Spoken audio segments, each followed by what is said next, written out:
Tình yêu ấy Cha ban cho anh sẽ luôn gìn giữ cho đến mãi mãi. Dù cách xa nơi phương trời nào, vẫn hằng yêu em luôn thiết tha. Tình yêu Cha ban cho đôi ta sẽ luôn hạnh phúc đến cuối cuộc đời, và sẽ luôn cùng nhau bước đi trong tình yêu thương. Người khen Giêsu là đấng ban cho tình yêu Ngài dành cho con. Người nữ mỹ đức ở trong nhà Cha cao quý. Lòng biết ơn Chúa là đấng ban cho người nam bên con tin trao. Lòng tạ ơn Chúa phước Ngài ban cho chúng con.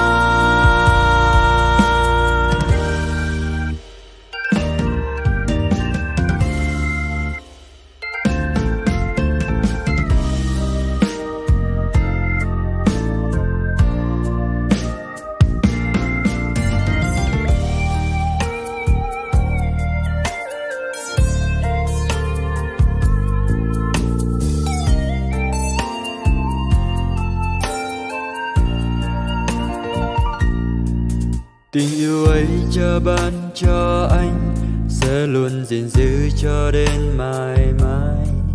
Dù cách xa nơi phương trời nào, vẫn hằng yêu em luôn thiết tha. Tình yêu Cha ban cho đôi ta sẽ luôn hạnh phúc đến cuối cuộc đời, và sẽ luôn cùng nhau bước đi trong tình yêu thương. Người khen Giêsu là đấng ban cho tình yêu Ngài dành cho con. Người nữ mỹ đức ở trong nhà Cha cao quý. Lòng biết ơn Chúa là đấng ban cho người nam bên con tin trao. Lòng tạ ơn Chúa phước Ngài ban cho chúng con.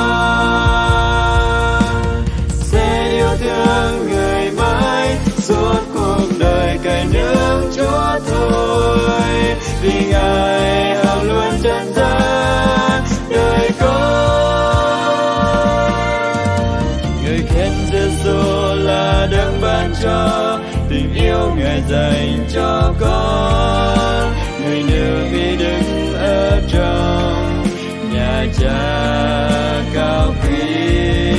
Lòng biết ơn Chúa là đấng ban cho người nam bên con tin trao.